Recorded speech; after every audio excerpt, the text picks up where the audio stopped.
Hola, bienvenidos y bienvenidas a Sumando Voces en Directo, un espacio para el análisis y el debate de temáticas de interés de la ciudadanía enfocados desde los derechos humanos, el desarrollo sustentable y la democracia.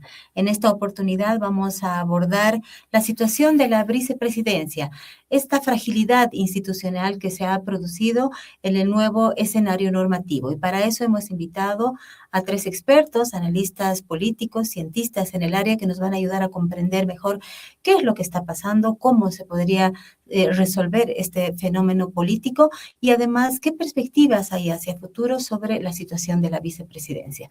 Pero para entrar en materia y en contexto, quiero invitarles primero a ver un resumen que hemos preparado con la redacción de Sumando Voces. Recordemos que este año el presidente emitió el Decreto Supremo 5519, que le permite mantener sus facultades administrativas y de mando cuando se encuentra en misiones oficiales en el extranjero, utilizando firmas digitales y plataformas de gestión remota. En el pasado, la salida del mandatario activaba de forma automática la suplencia gubernamental, pero con la norma, la transmisión de mando se vuelve una excepción y no la regla. Y más recientemente, en febrero, el Ejecutivo aprobó el Decreto Supremo 5552, que promulga una serie de ajustes que trasladan los brazos operativos, presupuestos y oficinas técnicas que antes dependían de la vicepresidencia hacia la estructura directa de los ministerios o la propia Casa Grande del Pueblo. Por tanto, esto reduce la autonomía de gestión de la vicepresidencia al quitarle presupuesto y capacidad ejecutora. La institución pierde de alguna manera peso administrativo y queda reducida a una función mínima de enlace con la Asamblea Legislativa.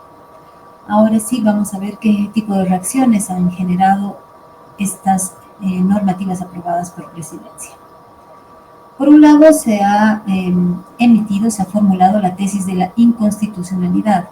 Juristas como el diputado Juan del Granado argumentan que el decreto 5552 tiene vicios de origen, que un decreto que es de menor jerarquía no puede modificar lo que establece la Constitución. Por lo tanto, esto a su juicio es hacer una especie de reforma constitucional, pero por la puerta de atrás. La otra tesis es la que esgrime el Ejecutivo, que es la tesis de la modernidad, en sentido de que el Estado debe modernizarse, que en el momento o en una era digital presente no es indispensable la presencia del presidente para gobernar y que las funciones se pueden ejercer desde la distancia, logrando así una mejor eficacia.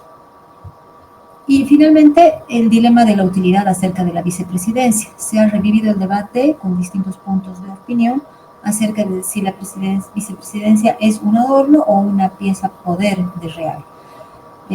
Algunos analistas señalan que el cargo siempre ha tenido un escaso peso político propio y que estas medidas solo formalizan la debilidad institucional que ya existía. Vamos ahora a presentar a nuestros invitados para hablar de esta temática. Hemos invitado a María Teresa Segada, socióloga y cientista política, quien amablemente ha aceptado esta invitación. Gracias, María Teresa. Muchas gracias por la invitación, un gusto compartir este programa. Gracias, María Teresa. Está también con nosotros Jorge Richer, politólogo, es vocero de gobierno. Jorge, bienvenido. ¿Cómo estás, Patricia? Un gusto para mí poder compartir un momento acá en Sumando Voces. Un saludo siempre con afecto a María Teresa. Y finalmente, Ricardo Paz, sociólogo y estratega político. Muchísimas gracias por la invitación, Patricia. Un gusto compartir este panel con María Teresa y con Jorge. Bien, yo quisiera lanzar una pregunta activadora de inicio para los tres y la consulta es la siguiente. ¿Hay una especie de desnaturalización del cargo de vicepresidente considerando las funciones, las prerrogativas que le otorgó la Constitución de 2009? ¿Cómo es que ustedes analizan esto? Podríamos comenzar contigo, María Teresa, por favor. Claro que sí. Mira, Patricia, pienso que no se puede desligar la discusión normativa y administrativa del cargo de la vicepresidencia de la realidad política. Es decir, normalmente la norma también tiende a responder a momentos políticos y a intereses determinados. Y evidentemente en este momento se ha producido un grave desfase entre el presidente y el vicepresidente, lo que no ocurría, por ejemplo, en los gobiernos de Evo Morales con García Linera o en otros casos de la historia de Bolivia. Aunque hay muchísimos casos sorprendentes donde han habido problemas muy serios entre presidente y vicepresidente, incluso extremos, ¿no? De los que podemos hablar luego. Pero creo que esto nos lleva a un primer tema de discusión política que justamente tiene que ver con esta situación en la que estamos hoy, que se ha producido, que es el resultado de alguna manera de una alianza política accidental donde cada uno de los personajes tenía un proyecto político propio y, digamos, se ha generado una alianza casi a último momento con intereses bastante pragmáticos. Eso no podemos dejar de ver para analizar lo que está ocurriendo en este momento. Gracias, María Teresa. Jorge, por favor. Bien, yo separaría dos cosas.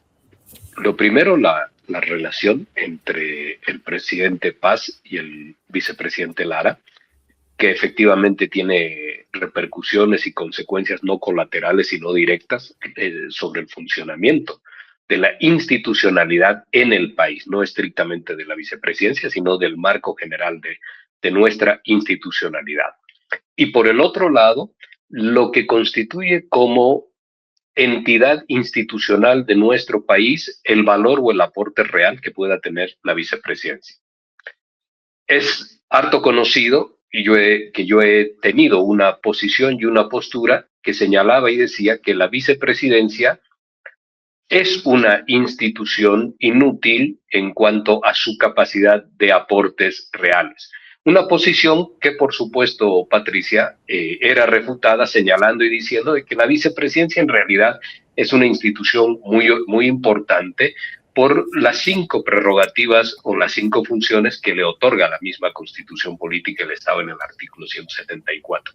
Pero estas son funciones, simplemente de acompañamiento, no son funciones ejecutivas. La vicepresidencia forma parte del Ejecutivo, pero, por ejemplo, no firma los decretos, por ejemplo, no tiene capacidad de establecer las agendas, no tiene un presupuesto no tiene autonomía presupuestaria de impacto, es un presupuesto mínimo. La Asamblea Legislativa tiene alrededor de 1.200 millones de bolivianos de presupuesto de financiamiento que no lo administra la vicepresidencia, y la vicepresidencia tiene solamente alrededor de 44 millones de bolivianos, que es un presupuesto pequeño. Institucionalmente tiene labores de coordinación si le son delegadas por el presidente, en los hechos y en la práctica. Y solamente le ha quedado ya como una concesión el poder ejercer la presidencia de la Asamblea Legislativa. La Cámara de Diputados y la Cámara de Senadores funcionan independientemente de lo que hace el vicepresidente. ¿Cuál es el aporte real, estructural que le puede realizar a nuestro país? Ninguno. Y si queremos mirar dónde estaría entonces la valía de la vicepresidencia, la valía solamente está cuando se produce una sucesión presidencial. Y termino muy corto con esto. Lo que hemos presenciado es, en realidad, no una modernización y una adaptación del país a las nuevas tecnologías, porque la firma digital no está funcionando cuando un ministro sale de viaje, y hemos podido observar esto en los medios de comunicación, y otro ministro, con ceremonia incluida, lo reemplaza para establecer ¿qué? El interinato. Entonces, los interinatos sí están en nivel ministerio, ahí no está funcionando la firma digital aparentemente, y la firma digital en la tecnología es la excusa de lo que ha sido un programado debilitamiento político institucional hacia la vicepresidencia a partir de una mala relación. El hecho real es que hoy el vicepresidente no tiene forma de hacer absolutamente nada importante porque sus funciones constitucionales son únicamente de acompañamiento. En el único momento en el que él tendría una relevancia es que por algún motivo tuviese que reemplazar al presidente de manera definitiva. Ricardo, ¿qué piensa al respecto? ¿Esto es burocratización? ¿Es estrategia? Bueno, yo creo que para fines analíticos tenemos nomás que hacer la separación y la diferenciación entre lo que es la institución de la vicepresidencia de lo que estamos viviendo hoy día en la circunstancia, ¿no? En la coyuntura. En términos de la institucionalidad, es una vicepresidencia pues elefantiásica, ¿no? Con muchísimo poder, o sea, hecha a la imagen y semejanza de lo que quería Álvaro García Linera cuando se redactó la Constitución finalmente el año 2009. Allí se instituyó una vicepresidencia extremadamente poderosa, una vicepresidencia que no solo preside el órgano legislativo, sino que cogestiona el órgano ejecutivo, está metida en el tema de las relaciones internacionales, exteriores, y también coordina a los órganos autónomos, a las gobernaciones y a los municipios. Entonces, no, es un poder impresionante. En los papeles, mucho más que inclusive que el del propio presidente, ¿no? Ahora, ese es un tema, eso es lo que está y requiere necesariamente, desde mi punto de vista, una reforma constitucional. Es decir, la vicepresidencia no puede tener tantas atribuciones, es una especie de pulpo administrativo y burocrático que asume gran parte del poder nacional. Ahí es un tema. El otro tema que hay que ver es la circunstancia, la coyuntura que está pasando hoy día. Y ahí también yo divido en dos partes. Una cosa es, yo había escrito hace 10 años, Patti, hace 10 años había dicho que era un despropósito y una tontería eso de que hay un presidente dentro del país y un presidente fuera del país. Y cómo era eso que cuando el presidente iba a representar a Bolivia a las Naciones Unidas, a una posición de mando o a lo que fuera en ejercicio de sus funciones, ¿cómo podía dejar al vicepresidente en funciones acá? No puede haber pues dos presidentes, no puede haber un presidente aquí y un presidente allá. El presidente es uno solo, está afuera o está dentro, está cumpliendo sus funciones de presidente, ¿no? Así que en eso no debería haber debate, ¿no? Ahora que las nuevas tecnologías además ayudan, colaboran, contribuyen a que esto pueda ser mucho más fácil administrativamente, ni duda alguna, pero era pues un atavismo, un anacronismo, eso de transmitir el mando cuando el presidente se iba y al final teníamos un presidente en Estados Unidos, en las Naciones Unidas y otro presidente aquí en Bolivia, ¿no? En una dualidad de funciones que no es permitida ni es factible de acuerdo a nuestra ingeniería constitucional. Y finalmente termino con esto de que realmente la coyuntura, la circunstancia de esta, digamos, de esta disputa, de este conflicto, no sé cómo llamarle, entre el presidente y el vicepresidente, tiene que encontrar un canal de cohabitación, pues tiene que encontrar un canal de resolución. No es sostenible en el tiempo, ¿no? Esto de que le quiten la posibilidad del ejercicio de sus atribuciones establecidas en la Constitución por la vía administrativa no es algo que va a ser sostenible en el tiempo, ¿no? Y ahora que van a ir muchas leyes a la Asamblea, que se requiere de mucha concertación, de mucho acuerdo, se va a ver que el vicepresidente, perdón, tiene una gran capacidad de entorpecimiento del tratamiento de estas leyes, si es que él así lo decide, ¿no? Y así un Estado no puede funcionar. Ustedes ya han ido tocando algunos temas que me gustaría un poco desarrollar más adelante. Quisiera que en este momento nos centremos en el análisis del impacto que tienen las determinaciones del presidente Rodrigo Paz con la emisión de estos decretos en las funciones del legislativo. ¿Hay o no hay algún tipo de intromisión, vamos a llamarlo así, si es que es correcta la palabra, con relación a las funciones del Poder Legislativo? María Teresa, ¿qué análisis se puede hacer al respecto? Bueno, lo que viene en adelante, Patricia, yo creo que va a ser muy evidente. Hay situaciones, decisiones y disposiciones que van a necesitar tener un carácter legislativo, o sea, van a tener que ser leyes. El presidente no puede gobernar por decretos. Entiendo que en estos primeros meses ha estado actuando de esa manera porque otra vez no se puede separar este análisis del escenario político en el que estamos en este momento. Lo que está ocurriendo, y creo que eso es lo que complica la situación, es que hay una debilidad, una fragilidad muy grande al nivel del legislativo en relación con el Ejecutivo. Es decir, el Ejecutivo no tiene en este momento aquello que habíamos estado de alguna manera habituados los 20 años anteriores a una mayoría que respaldaba de manera callada las disposiciones del Ejecutivo. Entonces, no había casi una controversia, un problema entre ambos órganos. Hoy día lo que estamos viendo no solo es que hay necesidad de hacer alianzas y acuerdos entre ejecutivo y legislativo, sino que dentro de ambos órganos hay problemas serios de cohesión política. Estamos viendo una asamblea legislativa donde el, entre comillas, oficialismo está dividido en varias posiciones, ¿no? Laristas, el PDC, bueno, y eso se complica mucho más también en los otros frentes. No digo que eso esté ocurriendo solamente en el partido de gobierno, también pasa en Libre, también pasa en las otras organizaciones, más pequeñas incluso. Pero también esta inconsistencia en términos de respaldo a la decisión política se está viendo al interior del Ejecutivo, y quizás ahí justo la pieza más discordante es la presencia del vicepresidente, que ha pasado a ser ya desde varias semanas atrás en el principal opositor al gobierno, pero está dentro de las instancias de este órgano ejecutivo. Entonces, esta situación que desde el principio ya se la percibía ha obligado al presidente a tomar algunas disposiciones inmediatas y necesarias probablemente para la organización de las funciones públicas como decretos. Pero cuando ya se trata de encarar tareas que tienen que ver con la orientación del modelo en Bolivia, con solución a los problemas estructurales, tiene evidentemente todo esto que procesarse a nivel del legislativo. Jorge, ¿cómo puede afectar este recorte de presupuesto, pero además de tener el control de algunas instancias de la vicepresidencia a la gestión vicepresidencial? ¿Y qué impacto puede tener esto, como ya se decía, para la aprobación de normativas? Al margen, digamos, de esta ruptura, digamos, entre el presidente y el vicepresidente.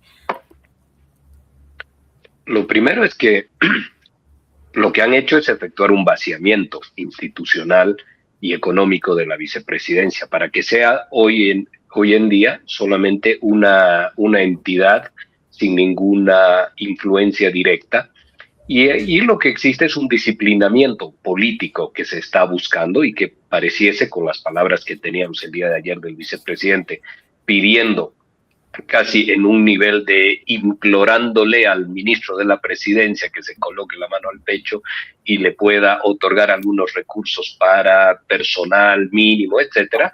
Bueno, ahí lo que hemos visto es un desmantelamiento de la vicepresidencia. Ricardo sabe que yo no coincido con que la vicepresidencia tenía mucho poder. En los hechos reales, yo tengo la experiencia de haberlo vivido, la vicepresidencia tiene ningún poder.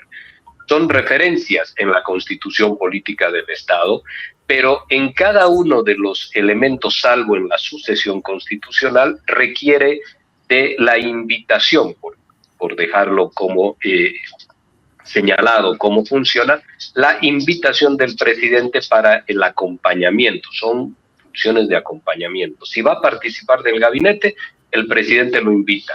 Si va a diseñar la política exterior, el presidente lo invita a través de su canciller.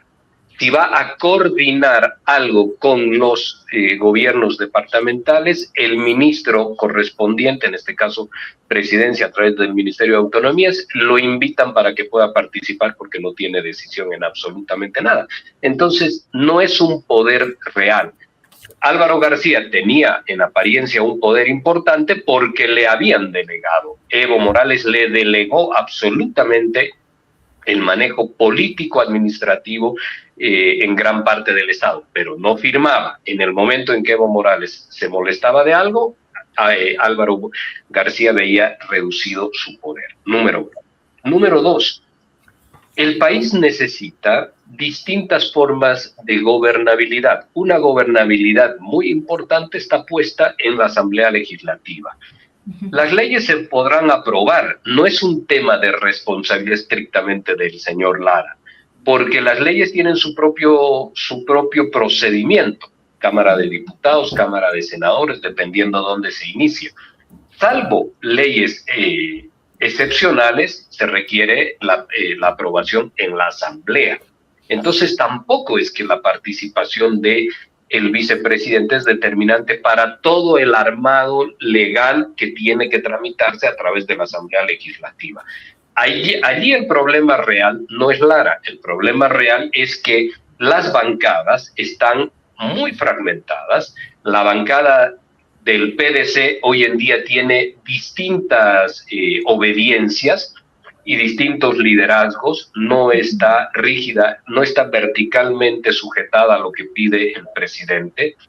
Las bancadas se han fraccionado, insisto, y el gobierno no tiene las mayorías suficientes para ir aprobando con confianza todo el proceso de normativas y de leyes que requiere. Cuando se trate de 2/3, la cosa va a ser, por supuesto, mucho más compleja. Como el factor, por lo tanto, ordenador está roto o está quebrado, entonces el presidente apela a la vía de los decretos. Por eso no hay nada estructural que en estos 4 meses de gobierno se haya podido modificar hasta la fecha, y son solamente medidas de corto plazo y medidas únicamente de coyuntura lo que ha podido realizar el gobierno. Lo estructural del país en cuanto a norma, si se quiere, y en cuanto a modelo económico, no ha sido tocado hasta el momento.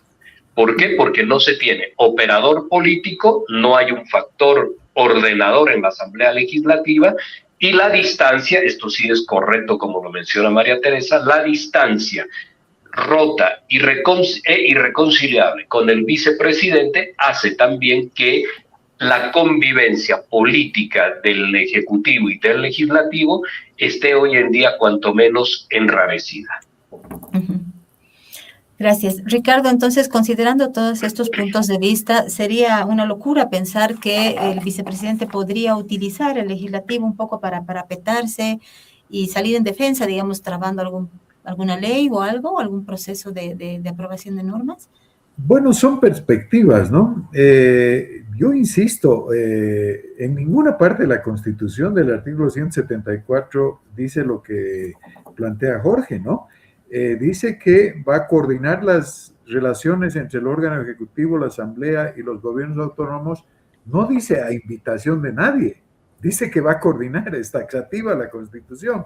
Dice participar en las sesiones del Consejo de Ministros, taxativamente, no dice si es que lo invita el presidente, no, él por mandato constitucional él participa, es taxativo. Coadyuvar, dice, con la presidencia. No puede llegar y aparecer. No puede llegar y aparecer, Ricardo. Esa es la Constitución. Pero la realidad, si nos permites tú, Patricia, y vale que podamos un poco dialogar directamente, en los hechos reales, no en la letra muerta de la Constitución, en los hechos reales, el gabinete se lleva a cabo donde dispone el presidente.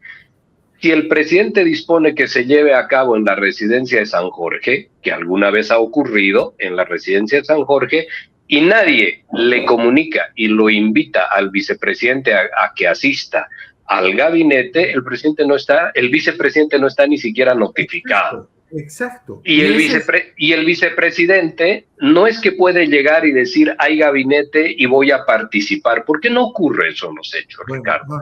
Una cosa es que diga la Constitución, pero no ocurre. Y en los gobiernos departamentales van en función de la autoridad, y la autoridad es el ministro. Ahí está el punto. No es el vicepresidente. Ahí está el punto. Exactamente, me estás dando la razón. Una cosa es lo que pasa en la realidad y otra cosa es lo que dice la Constitución y que debería cumplirse. Que no cumplan lo que dice la Constitución, por supuesto, pues no solo en este artículo. Te puedo mencionar 200 artículos en que no cumplen la Constitución, ¿no? Eso no quiere decir que no estén establecidas las atribuciones y que no se deban hacer respetar. Esa es la falta de institucionalidad. Siempre hay un procedimiento y la Constitución no menciona procedimientos. Pero siempre hay un procedimiento y eso hay que mirarlo, porque si no, no puedes ver cómo se implementa. Bueno, el Tribunal Constitucional es el que determina, pues, si un hecho es constitucional o no, ¿no? Por eso es que se trabaja. Pero bueno, salvemos este tema. Eso es para la interpretación constitucional. No es para la interpretación porque está establecido en la Constitución, es taxativo, ¿no? Las atribuciones son taxativas, están en la Constitución. Lo que tú me estás diciendo es no se cumplen en la realidad. Ese es otro tema, que no se cumplan en la realidad. En eso podemos estar completamente de acuerdo, ¿no? Pero las atribuciones están establecidas en la Constitución y la vicepresidencia como institución es muy poderosa, es tremendamente poderosa porque tiene esas atribuciones. Que no se las cumpla es tema de otro debate. Lara, Ricardo, es la muestra de que no tiene poder. Ahora, Lara es la muestra de que no tiene poder. Ahora, vayamos a Lara, vayamos al otro punto, ¿no? Yo creo que al vicepresidente, como bien decía Marité, ¿no? Hay que analizarlo desde varios puntos de vista, ¿no? Desde varias perspectivas, ¿no? Desde esta perspectiva político-institucional, también como un fenómeno sociológico, ¿no? Que es más profundo, que va más allá de la vicepresidencia, que tiene que ver con el rol que está cumpliendo ahorita en el fin de ciclo y en este tránsito, digamos, de los liderazgos populistas, ¿no? Y también desde su estado de salud psicológico, ¿no? Solamente de esa manera integral vamos a poder hacer un análisis conjuncionando todos esos que nos puedan dar luces, ¿no? Pero me quedo ahí para no monopolizar, Patricia. Gracias, Ricardo. Quisiera pedirles, por favor, que pasemos a revisar el cuadro que estamos viendo, en el que precisamente hacemos un resumen acerca de los cambios que se produjeron entre la Constitución de la República y la Constitución del Estado Plurinacional, donde están detalladas precisamente las prerrogativas del vicepresidente. Jenny, por favor, ¿nos ayudas con el cuadro? Bien, voy a leer simplemente los resúmenes. Respecto del rol de la vicepresidencia, se refuerza el perfil político de coordinación y se adecúa el nombre del Estado plurinacional. Básicamente ese es el primer cambio. Con respecto a la suplencia presidencial, se introduce un límite temporal claro y se constitucionaliza la suplencia por ausencias temporales. Estamos hablando de 90 días, ¿no es cierto? Que en el caso de la Constitución de 1967 no estaba especificado. En el siguiente cuadro, por favor, Jenny. Bueno, hemos hecho un resumen de algunas de las prerrogativas, no han podido entrar todas porque realmente son bastantes. Se crea un mandato constitucional explícito de coordinación política y territorial que convierte al vicepresidencia en pieza clave de gobernabilidad. Esta se refiere a la articulación entre el Ejecutivo y el Legislativo. Y en lo referido a la participación en el órgano ejecutivo, el vicepresidente pasa de ser un suplente con rol legislativo a ser un actor con funciones permanentes de cogobierno y diseño de política pública. Sobre las misiones diplomáticas y representación externa, se amplía su perfil hacia la diplomacia y la representación internacional más allá del ámbito interno. Y en relación con su relación con los gobiernos subnacionales, que ha sido clave precisamente en el primer momento del gobierno del MAS, se incorpora el nexo vertical con autonomías territoriales, lo que territorializa la función política del Ejecutivo. Y aquí quiero hacerle una pregunta a María Teresa, porque ella decía al inicio del programa que a veces o muchas veces en realidad la normativa responde también a intereses políticos. ¿Será, María Teresa, que la redacción de esta Constitución, así como mencionaba también en su momento Ricardo Paz, respondía a estos intereses, a la necesidad de tener una vicepresidencia más fortalecida que ayude a consolidar el plan de gobierno del movimiento al socialismo por entonces?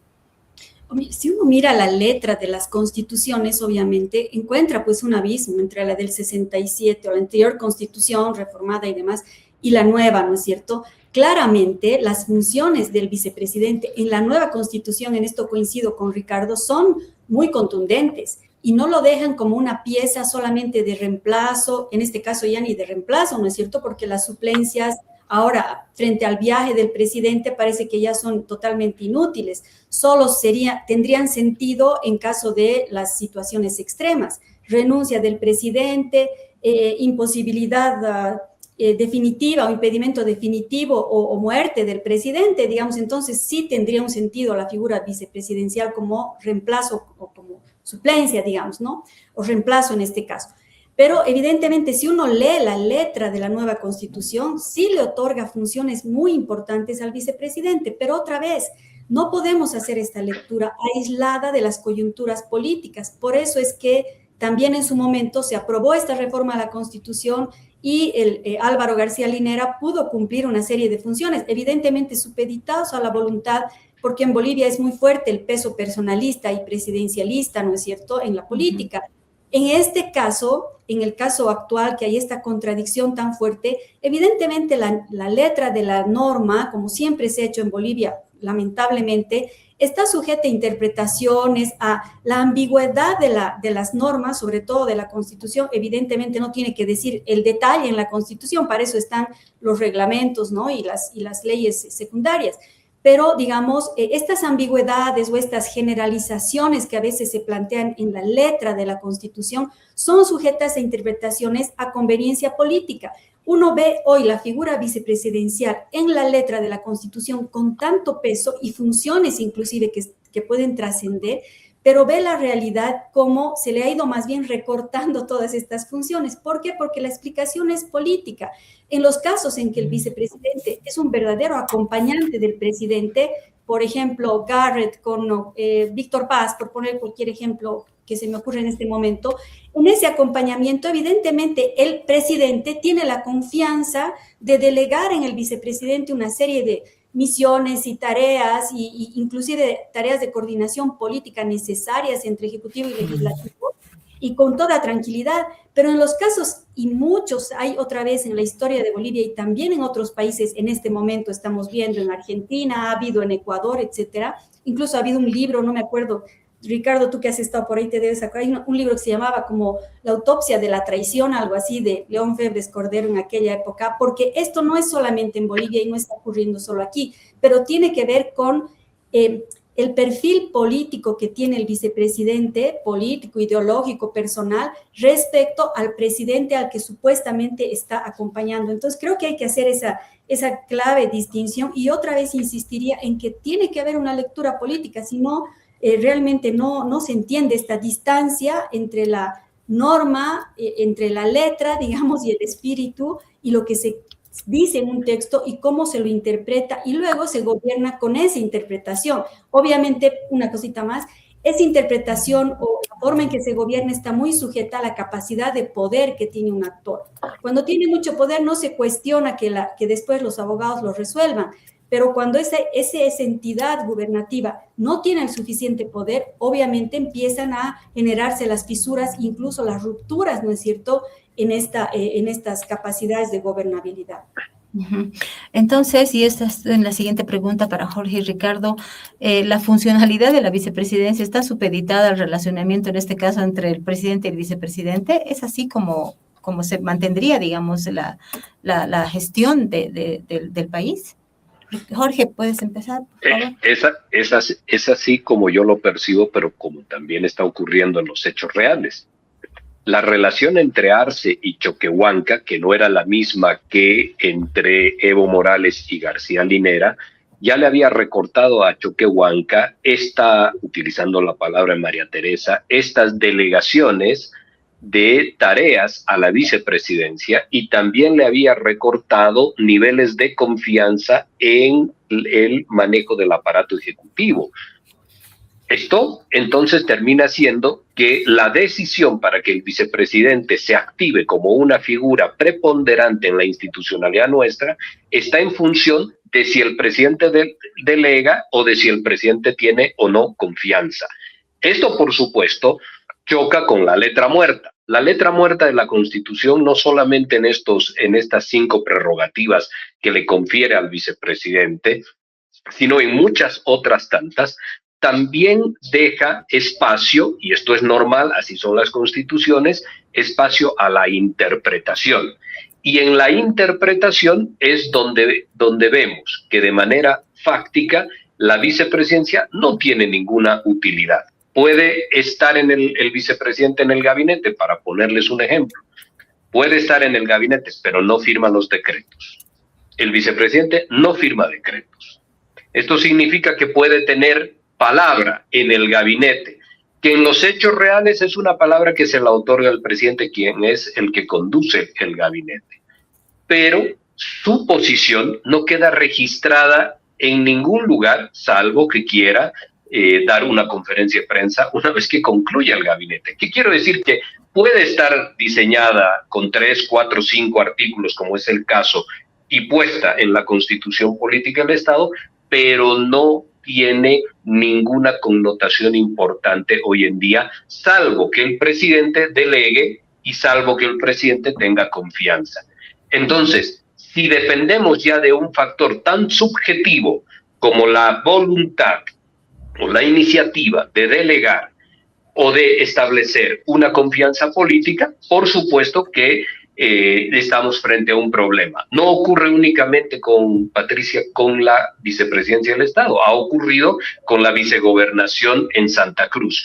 El gobernador Camacho no tenía confianza en el vicegobernador Aguilera y lo había reducido ¿a qué? A que tenga un escritorio y una silla. Está mal configurado. En mi criterio, la vicepresidencia debería tener un cambio constitucional, por supuesto, pero un rol absolutamente distinto para que un ministro no pueda subordinar a un actor político que ha sido elegido popularmente.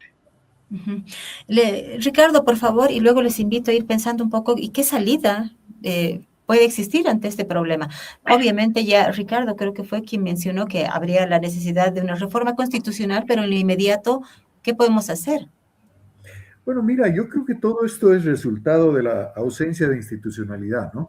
En general, en todo nuestro aparato gubernamental, estatal, etcétera, que se expresa en este caso también de manera tan dramática, ¿no?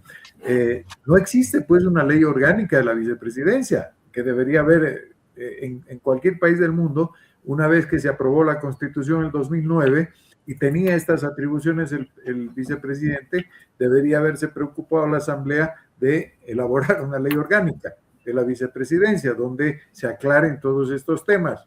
No se ha hecho por las razones que todos conocemos, ¿no es cierto? Porque había que meterle nomás y no era necesaria, digamos, la ley ni la institucionalidad al respecto, ¿no? Dice bien Jorge, pues hay temas... por ejemplo, la atribución 3 y la 4 del vicepresidente, participar en las sesiones del Consejo de Ministros y coadyuvar con el presidente en la dirección de la política general del gobierno.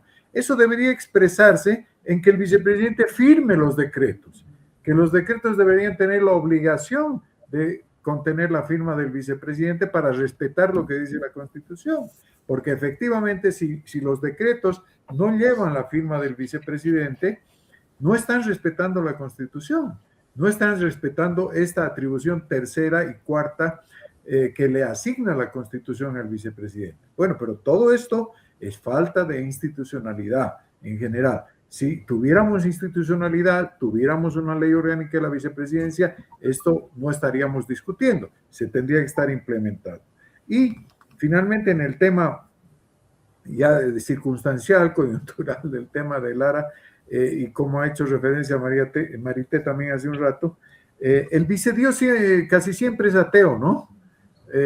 Casi siempre, digamos, el segundo le serrucha el piso al primero, es la historia política de nuestros países, ¿no? Ha hecho referencia a Ecuador, pero tenemos casos muy cercanos en la Argentina, con la presidenta Villarruel, Ecuador mismo recién nomás con la anterior vicepresidenta Bati y Noboa, tenemos el caso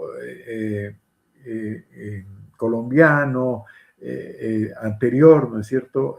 Bueno, hay casuística por montones para mostrar este problema. Eso me ha llevado a mí a plantear algo que Jorge Richter ya lo había dicho hace tiempo, ¿no? Yo traté de sistematizarlo mejor sobre discutir la necesidad ya institucional de la vigencia de la institución de la vicepresidencia. ¿Es necesaria una vicepresidencia en países como el nuestro?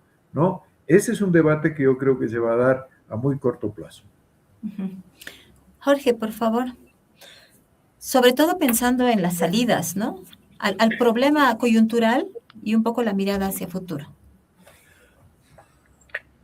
Sí, Ricardo ha dicho algo importante. La Constitución del 2009 señala esas prerrogativas para la vicepresidencia y después todo queda ahí. Y queda solamente en los actos unipersonales entre Evo Morales y Álvaro García Linera. ¿Le falta institucionalidad? Le falta. Eso es correcto. Y esa falta de institucionalidad la ha convertido hoy en día en un despojo institucional que solamente es una referencia. Sí, esto es lo que está ocurriendo. Y también está claro que el vicepresidente, por sus propios medios, Hoy solamente le queda el recurso del Tribunal Constitucional, que veremos qué es lo que falla y si le devuelve alguna prerrogativa o no. Pero en los hechos reales no tiene un poder que pueda ejercer. ¿Qué hay que hacer? Hay que reformar. En mi criterio, la vicepresidencia no es una instancia útil y por lo tanto se requiere reforma constitucional, por supuesto, y modificarla, cambiarla. Y yo creo que nos funcionaría mucho mejor a los bolivianos una instancia que se maneje a forma de jefatura de gabinete transversal en todo el Poder Ejecutivo antes que una vicepresidencia con estas funciones que hoy en día se tiene. Pero así como está, no tiene ninguna utilidad. Y en las las enemistades políticas actuales, lo que está generando es información negativa en el país y falta de convicción institucional desde el órgano, desde el Poder Ejecutivo, desde el titular del Poder Ejecutivo. Entonces, con valentía hay que enfrentar este problema de la reforma de la vicepresidencia o de cambiar la vicepresidencia, en mi criterio, por una instancia más fuerte como una jefatura de gabinete que verdaderamente, siendo transversal al Poder Ejecutivo, tenga capacidades y funciones puntuales, específicas y reales que vayan en beneficio de una dinámica más rápida en el Poder Ejecutivo. María Teresa, ¿coincide con esto? Mire, yo creo que esto nos lleva así como a varias discusiones. Yo coincido con Ricardo y con Jorge en que hay necesidad de hacer una reforma a la Constitución sobre este tema.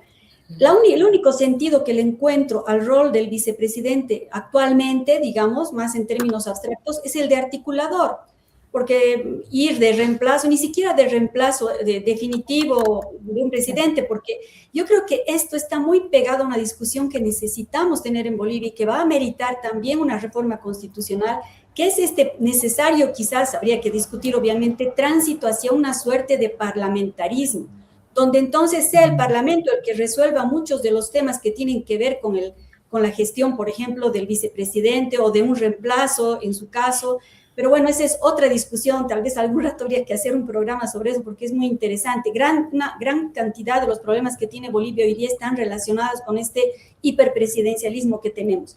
Pero sí coincido en que hay muchos de estos problemas están atados a una ausencia de institucionalidad o muy precaria institucionalidad. Por lo tanto, esto deja libre a los actores a que de manera bastante arbitraria puedan interpretar y acomodar las leyes, por un lado. Y sobre la situación actual, uno dice, bueno, ¿qué hacemos con este presidente y vicepresidente actuales que realmente no están pudiendo convivir? Una posibilidad es realmente que logren coordinar. ¿Y en base a qué van a coordinar? Si uno se fija un poco la figura de Lara, él ha llegado a la candidatura y también al gobierno con su propia agenda y con su propia intención de ser el presidente del país. Él no estaba pensando en ser el segundo de nadie, ¿no? Y creo que mantiene esa pulsión muy fuerte. Entonces, va a tener que ir o a un escenario de coordinación. ¿Y qué es lo que los va a unir? Si decíamos, no los ha unido un programa, no los ha unido, según desde mi punto de vista, ha sido algo más accidental, los tendría que unir, sí, alguna línea programática mínima de sacar al país de la situación en que está y sobre eso hacer un acuerdo y coordinar.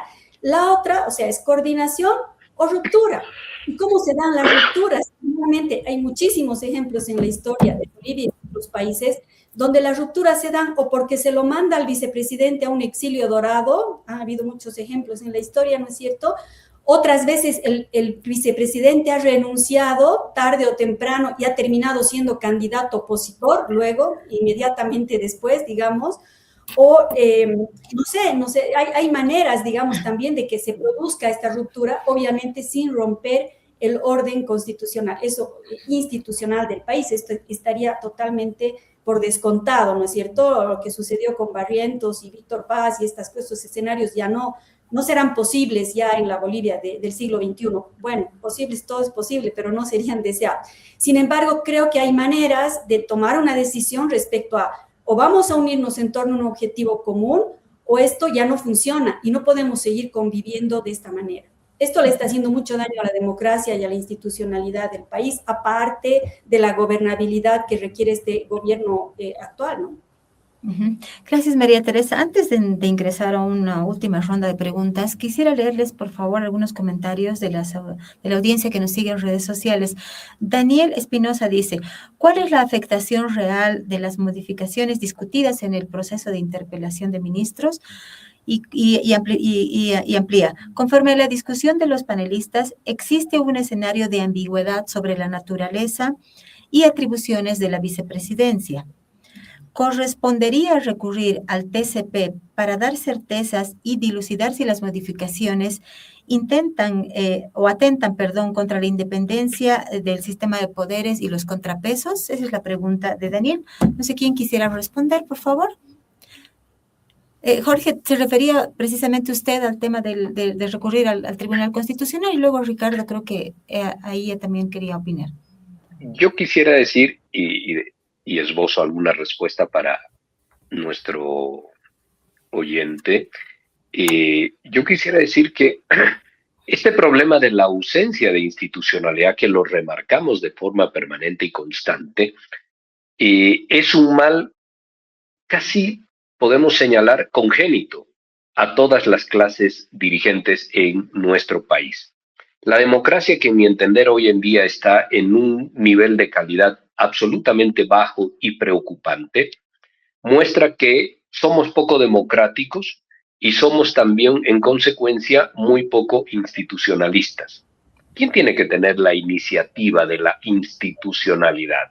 El señor Lara tiene su propia agenda. Yo alguna vez había señalado cuando iban hacia la segunda vuelta, había señalado que él tenía algún elemento que se le iba a convertir en problema al señor Rodrigo Paz, y es que él quiere ser el factor de decisión. Y el vicepresidente no es factor de decisión. El vicepresidente es factor de acompañamiento. Él quiere ser el que decide. Y por supuesto le han ido mostrando los ministros que él no tiene convocatoria, y esa convocatoria solamente está en la figura del presidente, en ese presidencialismo tan vertical que tenemos en nuestro país. Entonces, no tenemos institucionalidad, pero la institucionalidad tampoco parte de iniciativa del mismo presidente del Estado. Una muestra. No se habla de la reforma a la justicia, que era uno de los elementos centrales. Una segunda muestra. El presidente tiene que dejar, esto tendría que haber dejado, podía haber dado una señal en ese sentido. El presidente no tiene que interferir en los otros poderes del Estado, por ejemplo, nombrando delegados en el Tribunal Constitucional. Son reformas y son cambios que hay que ir realizando, que hay que modificar la Constitución, pero también podía haber expresado un renunciamiento el presidente a esto de nombrar un delegado en el poder del órgano electoral.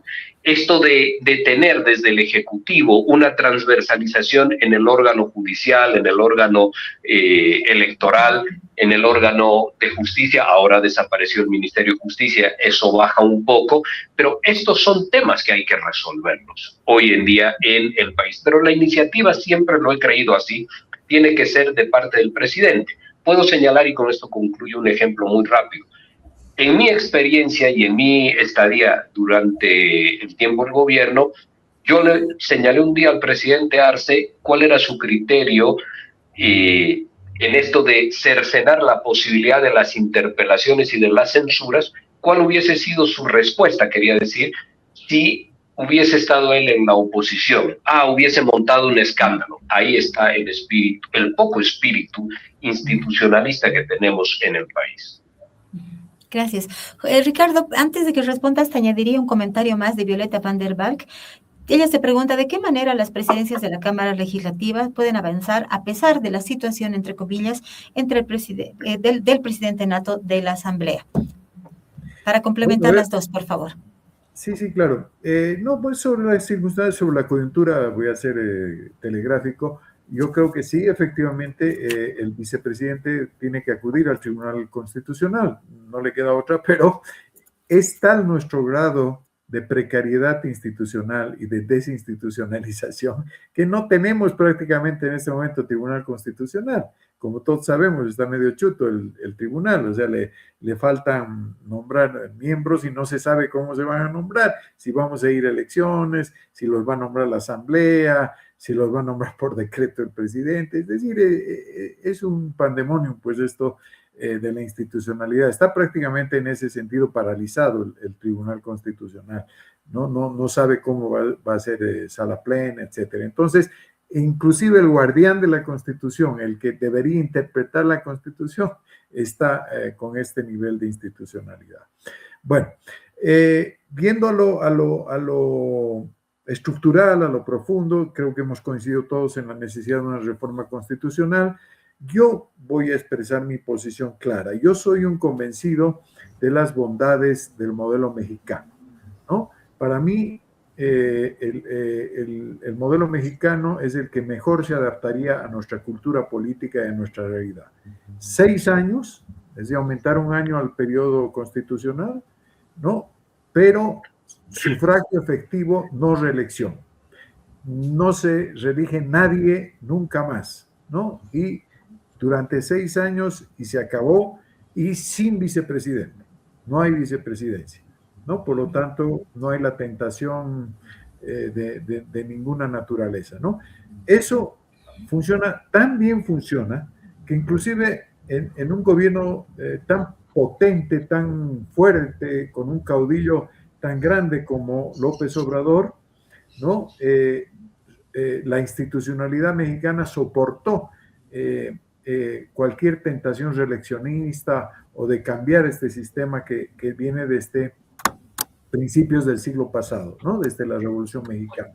Entonces, yo creo que una cosa así se adaptaría muy bien a nuestra realidad política, pero bueno, abramos el debate, abramos la discusión, abramos el momento constituyente, como lo llamaría nuestro amigo Rodríguez Belcé. Bien, en esta última parte del programa, ciertamente en caso de que hubiera una reforma constitucional, obviamente este sería un proceso que tomaría un tiempo, aunque depende, por supuesto, de la voluntad política. Yo quisiera que analicemos un poco lo que ha generado también este problema. María Teresa, yo lo decía desde un inicio, creo que era Ricardo, perdón, los problemas también de la ley de organizaciones políticas, ¿no? Las debilidades, el hecho de que, por ejemplo, uno pueda sustituir a un candidato faltando horas para la elección y este relacionamiento que más que por intereses programáticos accidentales que se ha producido precisamente en las elecciones del año pasado y precisamente en el caso de la fórmula Rodrigo Paz y Edman Lara. ¿Qué podemos decir acerca de la necesidad de modificar también la ley de organizaciones políticas y cómo podría impactar todo lo que está sucediendo en una suerte de desincentivo, para las candidaturas vicepresidenciales? María Teresa, por favor. Mira, Patricia, me parece que tocas un punto central que me parece que hay que abordar de inmediato prácticamente en el país, apenas terminen las elecciones subnacionales, que son la reforma al menos a 2 leyes. La ley de régimen electoral, que tiene muchísimos problemas y ya resulta asincrónica, pero es motivo de otra discusión probablemente, y la ley de organizaciones políticas, que es otra ley que fue, y yo he participado en varias etapas de discusión de esa ley desde el 2013, 2014, y al final se aprobó una norma varios años después que estuvo básicamente orientada en sus aspectos centrales a defender los intereses del partido de gobierno en ese momento, ¿no? A, sobre todo, garantizar la reelección del expresidente Morales, y tiene muchísimos vicios esa normativa, que le han hecho mucho daño al sistema de partidos. Hay necesidad de repensar en este tema de la representación política, porque si algo no tiene la democracia boliviana hoy es un sistema de representación. Y las elecciones nacionales generales del año pasado y las subnacionales que estamos enfrentando en estos días son una muestra clara de que la política no está pasando ya por organizaciones políticas, aquellas añoradas de partidos programáticos, institucionalizados, estructurados, no existen. No hay un solo ejemplo en este momento. Hay intentos y esfuerzos que se han hecho de algunas organizaciones políticas, pero no existe. Entonces, creo que ese tema habría que discutirlo con carácter de urgencia una vez que pasen las elecciones. Y algo que está ocurriendo en Bolivia, y tampoco es ni bueno ni malo, y yo no le escaparía a ver opciones, Es esto que debería ocurrir, claro, que la política pase quizás no por partidos, porque esto ya parece que es un modelo anacrónico, ¿no? Pero sí por la necesidad de hacer alianzas y coaliciones. O sea, sí, la democracia pactada tuvo muchos cuestionamientos, pero fue un modelo que de alguna manera funcionó. Sí se haría una suerte de modelo de alianzas o acuerdos partidarios, pero basados en principios mínimos, ideológicos, programáticos, de visión de país, podría funcionar de otra manera y no habría esta, parece, tendencia hacia una alta fragmentación, hacia una diáspora total de las organizaciones políticas. Siempre que hablo de estos temas, yo pongo el ejemplo, miro a nuestro vecino Perú, solamente en este tema, obviamente, y claro, ellos van a enfrentar una elección con, creo que son 36 partidos para dentro de un mes, ¿no? Y uno dice, oh, qué bien estamos en Bolivia. Pero la verdad es que no estamos nada bien y creo que esos temas hay que conectarlos con esta necesidad de una reforma urgente a la normativa en Bolivia. Gracias, María Teresa. Jorge, por favor, y luego Ricardo. Bien. Coincido plenamente con lo que había señalado Ricardo. De hecho, hoy día tenemos un evento que viene sobre estos aportes y el país debería avanzar, para cerrar lo anterior, el país debería avanzar. Ese es mi aporte en el libro que se publica ahora. El país debería avanzar en un modelo como el mexicano, 6 años sin posibilidad de reelección de absolutamente nadie en ningún cargo ejecutivo, ¿no? Esto del sufragio efectivo, no reelección del presidente Madero, es absolutamente importante. La no reelección en el país. Y junto con eso, por supuesto, hay otras consideraciones, presidencialismo, vicepresidencia, que también hay que discutir y debatir. Y en este debate tenemos que incluir el tema de los partidos políticos. Es interesante esto que señala María Teresa de las alianzas, por ejemplo, pero estamos viendo que nuestro país transita un momento, no es bueno, pero esta es la realidad, transita un momento de pragmatismos y oportunismos donde los políticos pueden estar situados, por ideologizar un poco la mirada, en la casilla de la izquierda y terminar 24 o 48 horas después haciendo una alianza con un partido de la derecha. No hay contenido programático porque el país no discute lo programático. No hay contenido ideológico porque el país no discute en términos ideológicos. Y el presidente patrocina adicionalmente esta frase de que la ideología no da de comer. La ideología, en realidad, en sí, es lo que construye los horizontes políticos, lo que construye los escenarios societales hacia donde queremos caminar, el tipo de Estado que queremos ser, y a partir de aquello se estructuran los programas. Hoy en día esto ha quedado relegado como sin importancia y somos en el país testigos de unos debates absolutamente pragmáticos, más guiados por el sentido común, que no alcanza para poder querer estructurar un partido, un modelo de Estado y un modelo de sociedad, por supuesto. Estamos entonces, decía, más abocados a lo que el sentido común, trivial y cotidiano nos puede estar señalando. Sí creo que hay que reformar la ley de partidos políticos, por supuesto la ley electoral. Hay que revisar las institucionalidades del Tribunal Electoral y del Tribunal Constitucional en el país, sin lugar a dudas. Hay que revisar también, por supuesto, el órgano judicial en nuestro país y el órgano ejecutivo, y el órgano legislativo, también para poder avanzar hacia otros niveles de gobernabilidad necesarios que tenemos en el país y no quedar sujetos a 5 años de pequeños espacios de poder en la Asamblea Legislativa. Entonces, hay que revisar la institucionalidad del país sin temor. Hay que reequilibrar los poderes en Bolivia, que están absolutamente desbalanceados, sin temor, y hay que, en función de esto, realizar profundas reformas al Estado. Si no hacemos esto, y concluyo, Patricia, si no hacemos esto, la cuestión económica es una cuestión menor. porque no se puede tener buena convivencia y coexistencia en un país que facilite lo económico sin haberla resuelto antes. Y la coexistencia y la convivencia política en Bolivia está quebrada con distintos eventos, pero dramáticamente desde el año 19, no empieza ahí, pero dramáticamente desde el año 19, y no hemos resuelto aquello. Entonces, el que llega y el que está, por supuesto que sujeta los poderes del Estado a su propio beneficio. Esta lógica, que es una lógica infame, no ha cambiado y tiene la habilidad de cobijarse en las distintas instituciones de nuestro país. Entonces, esto es lo que hay que revisar en Bolivia. ¿Y eso cómo se logra? Este es el signo de interrogación. Si no hay vocación de diálogo en una sociedad con sus actores políticos, sus actores institucionales, sociales, etcétera, ¿cómo se logra? Y lo último que dejo dicho es, hoy en día la representación política, que históricamente siempre está en crisis, pero hoy la representación política no pasa ya por los partidos políticos, está claro. Y pasó durante un tiempo por las organizaciones sociales y también ahí está en crisis. Entonces, ¿dónde construimos representación política correcta y dónde garantizamos participación política correcta también?